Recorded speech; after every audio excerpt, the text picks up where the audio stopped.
Hey everybody, what is going on? Hexlex here. I got another Master Duel video for you. So we are here to talk about the latest Forbidden and Limited List update going into effect next week. Real quick before we get into it, just want to remind everybody that YouTube memberships are live if you want to see uploads early. There's a couple up there that are going up later this week.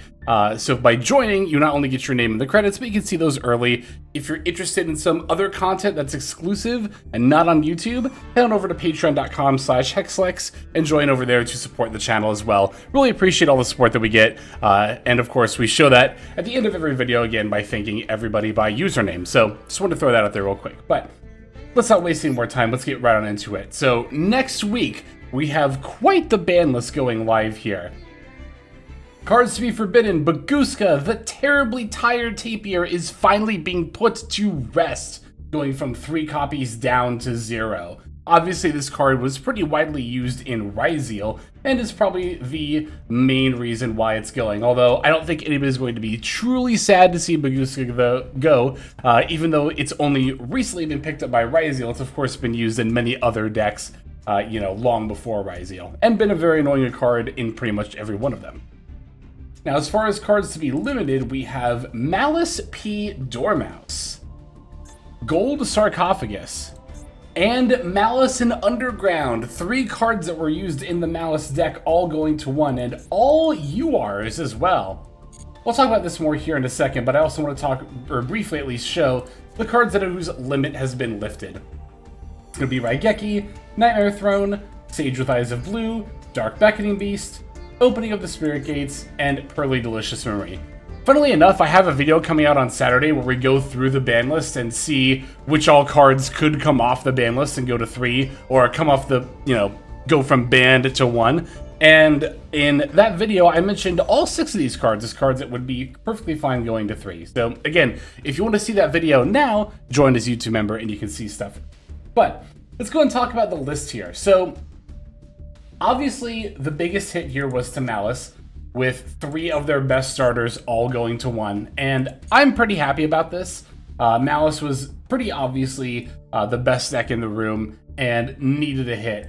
I thought Dormouse to 1, I thought we were going to see this and maybe Gold Sark to 1 as well. I thought if we saw both on the same ban list, it would be lucky, but I am very pleasantly surprised to also see Maliss and Underground here. Now, I have seen a subsect of I have seen a fair amount of the community who thinks that, this isn't enough, that, isn't quite satisfied. And to address the elephant in the room here, I know Appaloosa isn't here. I know Maxi isn't here. I wish they were too. It is what it is. Let's move on. Like, honestly, that's all there is to it at this point. We all know they should go. If you want to talk about it any more than that, click literally any Twitter thread and yeah, you will have your needs met. But anyway, I think that these limits are perfectly fine, though. I've seen some people say that, like, oh, they still have Allure of Darkness and Cynet Mining, which I think if they're relying on those, that's definitely not as good of a position to be in as actually just having these starters here. It gives Maliss a much-needed, honestly, weakness to Ash Blossom, right? Especially with Cynet Mining. Like, the fact that Cynet Mining not only searches, but also requires the commitment of a discard, like, sure, if it resolves, it can search Dormouse and then go into full combo anyway. But again, it gives the deck a much-needed weakness to Ash Blossom, a hand trap which was pretty much entirely useless against Maliss before now. So I think the big fear from a lot of people is that Maliss is still going to be the best deck. I don't think that's the case moving forward. I think it's absolutely still a tiered deck, don't get me wrong. If it's not still tier 1, it's like gonna be the best tier 2 deck, basically. I think is probably where Maliss will end up. But the deck is definitely weaker. Even if it doesn't lose consistency by changing into new searchers, it is still weaker as a result of relying on those cards to search. So I think this is excellent. I think seeing all 3 of these cards go to 1 is great. Not only because of being hits to Maliss, but these cards are also all URs too. So like, this is something that happened in Snake Eye meta, too, where they limited OSS and Bonfire in pretty quick succession. Maybe even the same list. I feel like there was another UR card on there as well, I'm not remembering. But, oh, it was Poplar, that's right, yep. So that was a lot of UR credits that went back at once, and I'm willing to give Konami some amount of props when they do, you know, at least somewhat deserve it. And I'm glad here that they're not afraid to hit cards that are URs and give us a bunch of refunds back. Now, I thought it was really funny that following all those refunds from Snake Eye, they then banned Oak, and people complained that they were dodging URs, and it's like, hello, did you not notice when they gave us a bunch of, you know, credits back for those Snake Eye cards? And I'd kind of laugh if the same thing happened with Maliss, right? Like, watch, I don't know, something like Whitebinder get banned eventually, and people be like, oh, the UR dodge, when it's like, but I don't know. Again, I'm not like a Konami glazer. They don't deserve it, frankly, in the grand scheme of things, but I'm at least willing to acknowledge when, like, hey, it's nice that we all get to craft basically 5 free URs, or at least everybody who had a Maliss deck, so I think that's good. I don't really think there's too much to say about all of these cards, rather, going to 3.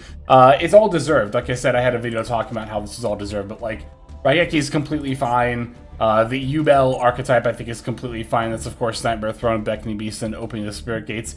Also a minor buff to Sprite, but Sprite honestly doesn't really even need these cards to be consistent anymore, so yeah, Sage definitely is fine. I noticed Maiden of White is still at 2.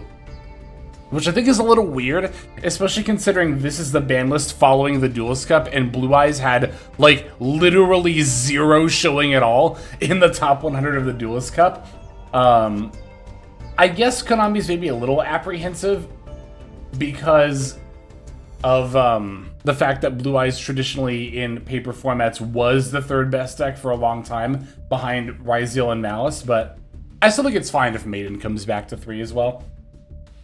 And Pearly Delicious Memory, this deck is playable again, let's go! I mean, of course it was still playable with Delicious Memory at 1, but now this deck can actually consistently set up not only its optimal turn 1 board, but its OTK as well. The OTK was really the rough part. With Delicious Memory at 1, it was actually kind of hard for Pearly to close out the game sometimes, but yeah, much deserved. Much long deserved, honestly. And finally, there's kind of the not quite an elephant, but the tapir in the room, Bagooska. Yeah, I think this card is perfectly fine to go to 0. It's not a card that I am sad to see go, and it is a card that made Ryzeal, like, I think that Ryzeal being a rank 4 toolbox that can also exceed on your opponent's turn is fine. I just think that Bagooska was too powerful of a tool to go into. It was so easy, right, if you had the level 4 monster set up on your board going into your opponent's turn to, like, you know, have some back and forth gameplay with your detonator / cross, but then when it comes down to it and your opponent starts to, you know, push through that, then you're like, all right, you're done playing, make Bagooska. And yeah, I think that is quite annoying, for sure. Yeah, like I said, I'm not sad to see Bagooska go, and I don't think it's undeserved either. It kind of reminds me of the Abyss Dweller ban a little bit, not only because Abyss Dweller was also a rank 4 that would have been really good in Ryzeal, but it's just kind of like a very easy to access floodgate because it is a generic rank 4, right? So, yeah, I definitely understand and agree with the banning of Bagooska. I don't think that's unwarranted at all. So how is the meta going to look after this, moving forward? Well, even though I think Maliss will be a good deck, I do expect its play rate to drop off by quite a bit. Will it be enough for us to not main deck Lancias anymore? That'll be an interesting question that I'm actually not sure the answer of. I suspect that when the ban list goes live, like sooner rather than later, people will kind of fall off Maliss in droves, but then kind of like slowly the number of Maliss decks being played is going to creep back up. So the real question is, when it does creep back up, is it going to be played enough to warrant maining Lancias?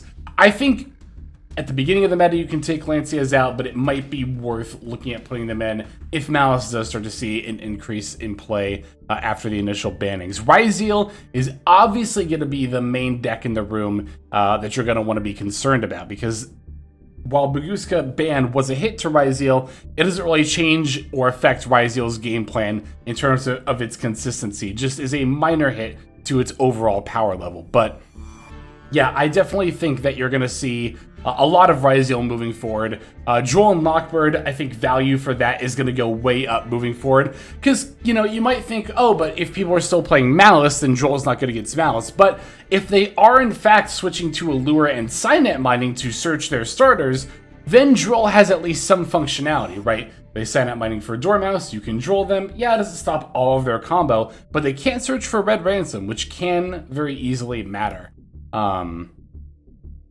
So yeah, I would definitely expect to see that moving forward. Nibiru stocks, I think, are going to go up as well, because Dormouse is the starter that allows Maliss to play through Nibiru so easily. And yeah, Ryzeal can play through Nibiru pretty easily as well. But consider that a lot of people following the Dual Scup are going to be on the Magistus variant, which does occasionally, not even occasionally, a good bit of the time, put out a lot of bodies before they get anywhere near setting up cross with the, you know, Duo Drive or other Xyz monster, right? It can be kind of hand dependent, but I think Nibiru overall is going to be looking better moving forward. Same with Negates, like Forbidden Droplet.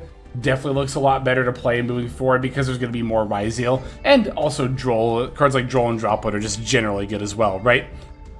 I could see some people maybe potentially trying stuff like Metaltronus and Ultimate Slayer. I would personally just stick with Droplet, I think, before going into cards like that. Mostly because Droplet can be used going first or second. Metaltronus can be used going first, can be set, but it's also, if you're using it against Ryzeal for the detonator, it's really only useful against Ryzeal, right? Whereas Droplet has a lot more widespread applications. I tend to prefer techs that are good against a wider swath of decks, while still being focused hits against the deck you're looking for. So I expect the value of Droll and Droplet and similar cards to go up. The value of Nibiru has honestly been going up slowly anyway, but I expect that to continue to slowly go up. And Lancia's value is really going to be dependent on how much Maliss we see, which, I don't know. I think we won't see as much Maliss as Ryzeal, but there could still be a world where Ryzeal is like, I don't know, 30% of the meta, and Maliss ends up being like 20%. And in that world, maybe it is actually worth it to play Lancia. Who knows, we'll have to see. Either way, this is a pretty huge shakeup, and will definitely make the upcoming season a lot more refreshing, I think, as opposed to seeing quite as much Maliss everywhere. So I'm generally a fan of this list, but I'm definitely eager to see what you think in the comments below. Either way, thanks for watching, super appreciate it. Also appreciate, again, everyone who supports the channel, whether it's by watching to the end of the video like this, or by choosing to join on either YouTube membership or Patreon. Thank you to everybody who does that, and thank you to everybody who's watching. Just thanks to all of you. It really does mean a lot, but that'll do it for now. Let's move on to our outro. Hey everybody, Hexlex here. Thank you so very much for watching all the way to the very end of the video, which, by the way, is one of the best ways to support the channel. Speaking of supporting the channel, take a look at the names on screen. These are folks who have been so generous as to either join as a YouTube member or subscribe over on patreon.com/Hexlex to support. There's also perks for doing so. If you would like to see YouTube videos early, as well as some exclusive videos that get uploaded to YouTube, but for one reason or another I decide not to publish, definitely go ahead and hit that join button to see content early, as well as some exclusive content. If you're looking for more exclusive content, over on patreon.com, I upload exclusive videos that are not posted on YouTube just about every single day. Whether you choose to subscribe over on Patreon, join as a YouTube member, or simply continue to watch, your support is greatly appreciated. Thank you so very much. But for now, this is Hexlex. I am signing out, and I hope that you have a fantastic day.